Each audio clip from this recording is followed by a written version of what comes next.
Hello there and welcome to the Star Wars Showcase YouTube channel. Today I have a couple of tips and tricks for you to build out your very own definitive Tusken Boba Fett. Now, the Tusken scenes from the Book of Boba Fett were some of my favorite from the whole series, and I think there are some improvements to be made over our existing Black Series release, which I suppose was from The Mandalorian as opposed to the Book of Boba Fett, but I digress. Very similar appearance.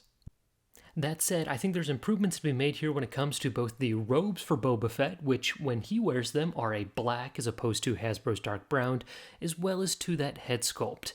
Now, as I zoom in and provide a little bit more detail here, you'll notice that this is from our friend Fett Clone over on Instagram. I featured a couple of his products in the past, but he is a brilliant painter of all kinds of different 3D prints. Definitely recommend checking him out as he does these larger, release windows where he'll accept pre-orders, and he does absolutely fantastic work.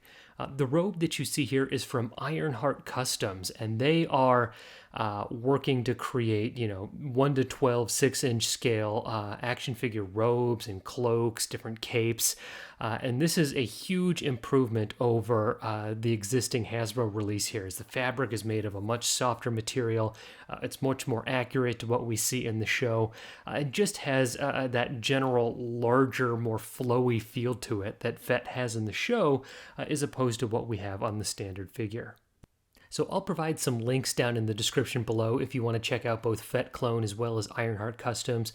And as a call out here, I know Black Series figures do run around $20 to $25, and when making upgrades like this, I do want to be transparent in representing things, as the cloak here costs around $25, and the head ran me around $35 as well.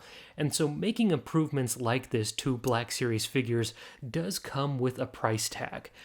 So, when you total everything up, you're coming close to around, $70, $75 to make a figure like this. And I think the end result definitely does look fantastic, but if you're planning on making similar customs like this, I do want to make sure that you are understanding the costs associated, as well as the standard of quality from fantastic producers like Fett Clone as well as Ironheart Customs. That said, let me know your thoughts on this more definitive Boba Fett here. I do think a couple of tweaks here make for a really great shelf piece. I've got this guy on my work-from-home desk setup. I think he really brings a lot of different things together and really was my favorite part of that Book of Boba Fett show. So, thank you for watching here. Please like and subscribe, as that will really help grow this channel, get us out to more people. And if you're interested in seeing more videos like this, make sure to check out some of our other action figure custom tutorials.